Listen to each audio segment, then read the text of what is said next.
Oke, ini teori yang dikembangkan oleh Alport untuk counter pada psikoanalisis tadi. Namanya motivasi. Kalau kemarin di Jung, di Freud, orang melakukan sesuatu itu ada dorongan bawah sadar, berarti dari masa lalu. Tidak. Dari masa lalu itu bukan bawah sadar, dari peristiwa sebelumnya itu bukan bawah sadar, tapi motivasi. Kalau motivasi itu cita-cita untuk ke depan. Oke.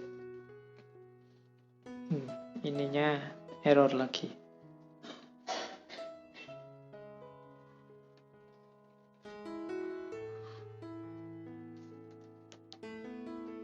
Cita-cita untuk ke depan itu namanya motivasi.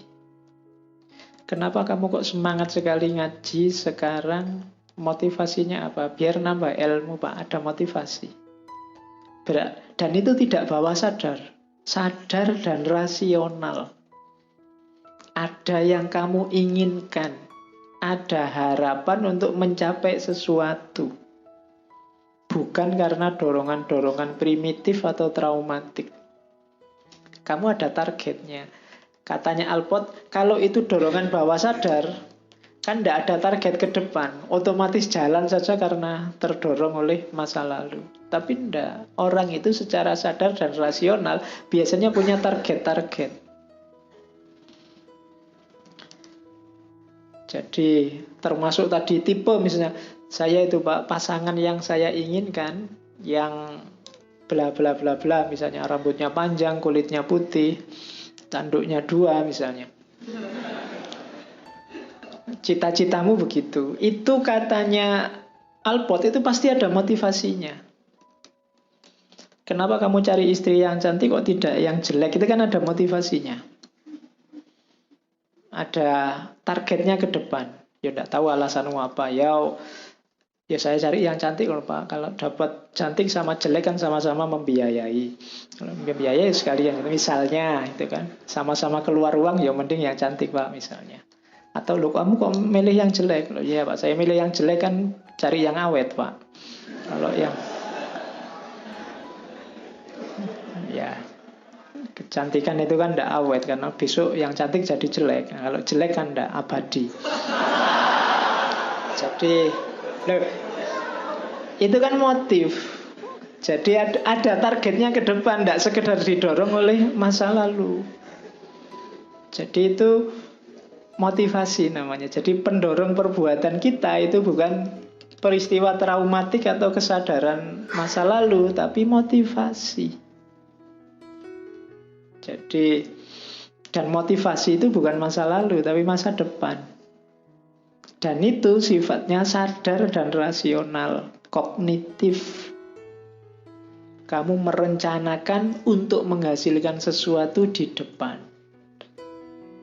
Itu namanya, makanya setiap tindakan ada motifnya. Ya motif itu adanya sekarang cuma menarget ke depan. Jadi itu pendorong tindakan, bukan ketidaksadaran atau masa lalu. Jadi tindakanmu kan tindakan sadar semua. Terukur, kamu ngerti sedang melakukan dan kamu tahu alasannya dan kamu mengharapkan apa nanti hasilnya. Itu namanya motivasi. Orang yang tidak punya motivasi biasanya ya males-malesan. Tidak serius. Meskipun ngaji ini tidak ada ujiannya, tidak ada ijazahnya, tapi kan kamu punya motivasi. Ada target. Kamu sebut atau tidak pasti ada targetnya. Itu namanya ada motivasi. Setiap orang punya motif dalam tindakan yang dilakukan. Berarti untuk membaca tindakan orang, kepribadian orang, harus tahu motifnya apa. Oke. Nah, motif itu ada isinya. Isinya apa? namanya otonomi fungsional. Jadi motif itu yang utuh, motif yang sejati itu sifatnya otonom fungsional. Fungsional itu gampangnya targetnya jelas, otonom itu dari dirimu sendiri. Jadi otonomi fungsional itu ya motif yang kamu sadari, kamu inginkan sendiri, fungsional, target ke depannya jelas. Kalau tidak otonom dan tidak fungsional, berarti belum jadi motif. Belum ada motif yang jelas. Nah, orang yang matang, kepribadian yang sempurna itu otonom fungsional. Otonom fungsional itu katanya Alport isinya dua sumbernya. Kebiasaan dan minat.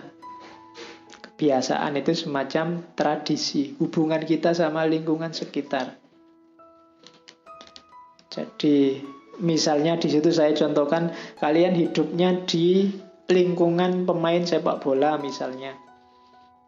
Bapakmu pemain sepak bola, Pak Demu pemain sepak bola, kakakmu pemain sepak bola, kemungkinan besar kamu juga termotivasi untuk main sepak bola. Itu kebiasaan namanya. Kalau ini terbawa oleh lingkungan. Ada yang kedua, minat. Kalau minat, ini sebenarnya kamu bangun sendiri. Kesadaranmu kamu muncul dari dirimu sendiri. Mungkin bapakmu sepak bola, kakakmu sepak bola, pemain sepak bola, Pak Demu pemain sepak bola. Tapi minatmu malah bukan sepak bola. Misalnya kamu pengen jadi wasit misalnya. Loh, ya itu kan beda. Yang lain sepak bola, saya wasit aja. Lah kok wasit? Karena kalau semua pemain sepak bola, nanti kalau tawuran yang misah siapa? Misalnya. Nah, itu namanya minat. Kecenderunganmu sendiri. Tidak disetir oleh lingkungan. Kalau kebiasaan itu disetir oleh lingkungan sekelilingmu. Bapakmu guru, ibumu guru, Pak D, Pak Lekmu banyak guru, itu kemungkinan besar kamu juga tertarik dengan guru. Itu namanya kebiasaan. Tapi ada kalanya kamu malah tidak pengen jadi guru. Mungkin kamu pengen dagang, pengen bisnis, pengen dokter, dan seterusnya. Sebenarnya dalam keluargamu nggak ada yang pengen jadi dokter. Tapi begitu kamu lihat bapakmu sakit, ibumu sakit, Pak Demu sakit, wah aku enaknya jadi dokter ini. Ini minat. Jadi muncul dari dirimu sendiri. Jadi motifnya itu otonom fungsional. Kamu sendiri yang memutuskan. Terus ya nanti otonomi fungsional ini ada dua jenis. Yang pertama namanya perseverative fungsional otonomi. Ini tadi yang tradisi berulang-berulang. Akhirnya awalnya ada motifnya, tapi sudah dijalankan terus, lama-lama sudah motif itu hilang, otomatis saja jalan. Di situ saya contohin misalnya minum kopi. Awalnya minum kopi, wah badan lemes gini, ngantuk gini, enaknya minum kopi. Itu kan minum kopi ada motifnya. Tapi begitu kamu terbiasa minum kopi, lama-lama ngopi yuk, bolak-balik ngopi. Minum kopi ini jadi nggak ada motifnya, yes ngopi gitu aja. Awalnya ada motifnya, tapi sekarang enggak. Itu bukan berarti sudah enggak otonom fungsional lagi, tapi ya masih otonom fungsional, namanya perseverative functional autonomy. Awalnya ada motifnya, sekarang enggak. Mungkin dulu ngaji awal itu kamu pengen dapat ilmu, pengen lama-lama sudah kebiasaan, kalau enggak ngaji enggak enak. Akhirnya ya ngaji aja lah, Pak. Paham enggak paham ngaji, biasanya ngaji. Nah, itu sudah motif-motifnya sudah, kalau ditanya kamu bulat nggak tahu, tapi jalan aja, biasanya jalan Pak. Itu yang pertama. Kalau yang kedua ya yang serius, minatmu sendiri tadi. Ini penjabaran dari tadi, ada yang karena kebiasaan, ada yang karena minatnya sendiri. Jadi motif itu munculnya dari dua hal itu. Oke, itu teori-teorinya. Sekarang kita lihat perkembangan kepribadian. Ini di antara teori-teori. Ayo kita cermati, kita ada di level mana. Jangan-jangan kita umurnya sudah tua, tapi level kepribadiannya masih anak-anak. Sekarang banyak kan yang levelnya masih level anak-anak. Katanya Alport, anak usia 0 sampai 3 tahun itu punya 3 proprium. Proprium tadi ya ego, diri. Sense of bodily self, sense of continuity self-identity, dan self-esteem.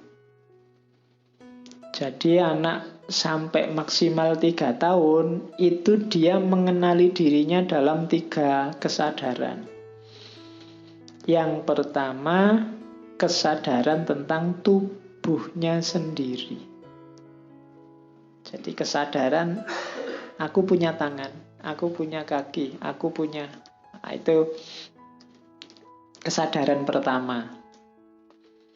Nanti umurnya tambah, mungkin jadi setahun apa 2 tahun, dia sadar tentang dirinya. Jadi sadar tentang dirinya itu bahwa aku yang kemarin-kemarin itu sama kayak aku yang sekarang.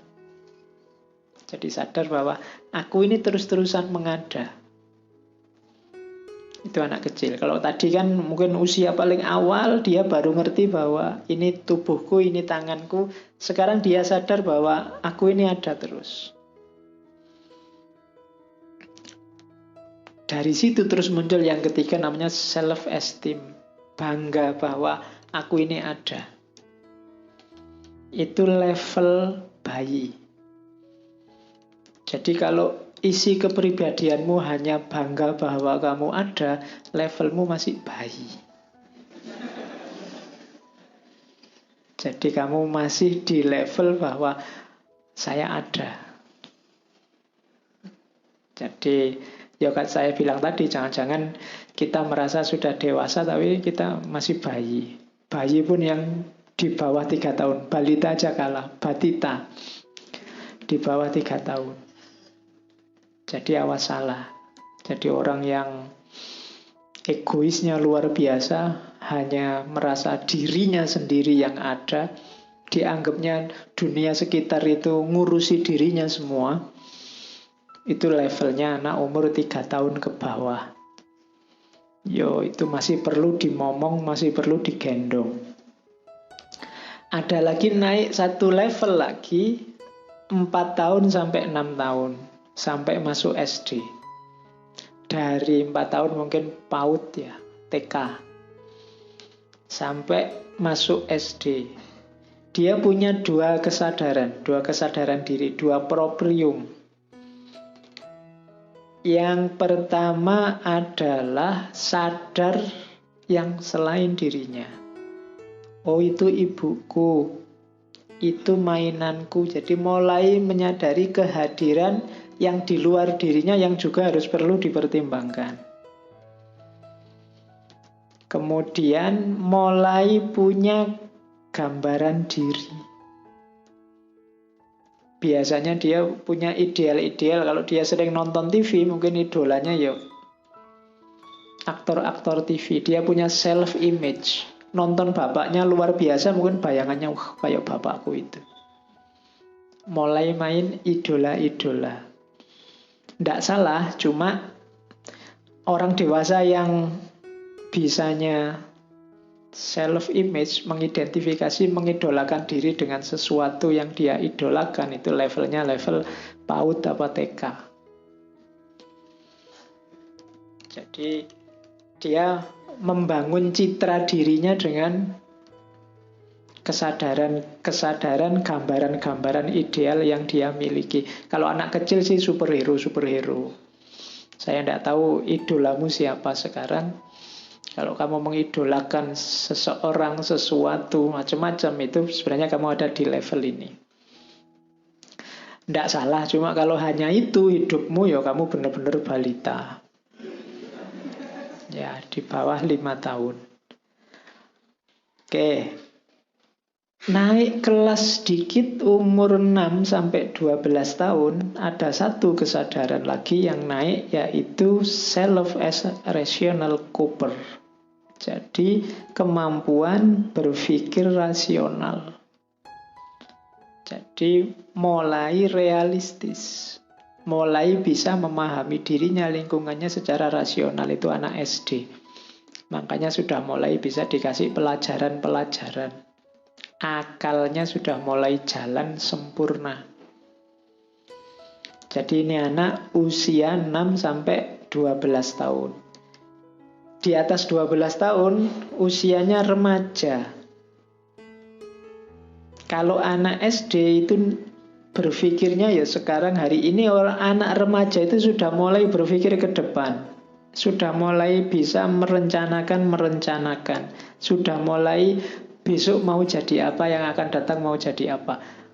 Apa anak 6 sampai 12 yang bisa berpikir tadi? Tidak bisa, Pak. Bilang besok mau jadi apa, bisa. Cuma dia belum bisa berpikir jangka panjang. Makanya anak SD itu, apalagi anak balita, kalau ditanya cita-cita kan sak senenge dhewe. Cita-citanya apa? Polisi, cita-citanya apa? Pilot, cita-citanya apa? Macam-macam. Itu kan dia tidak ngukur enak ndak enaknya besok jadi polisi apa, cara untuk jadi polisi apa, yang harus dilakukan untuk jadi polisi apa, ya dia ndak tahu. Tapi begitu dia remaja 12 ke atas, dia mungkin kalau ditanya nggak bisa lagi, sangat to the point. Kayak kalian ini kalau tak tanya cita-citanya jadi apa, kan kamu ya bingung, kira-kira jadi apa ya Pak. Kamu tidak berani lagi to the point mau jadi apa, karena kamu sudah sadar proses-proses ke depan yang terjadi di masa depan. Untuk menuju sesuatu kamu harus mengalami apa saja di masa depan. Itu yang membuatmu tidak mudah jawab. Mau jadi guru misalnya, sebenarnya kalian bisa saja jadi guru, tapi kan kamu mikir untuk jadi guru harus bisa A, B, C, D, harus mampu ini, mampu itu, apa ya saya bisa. Itu remaja, sudah mulai berpikir ke depan.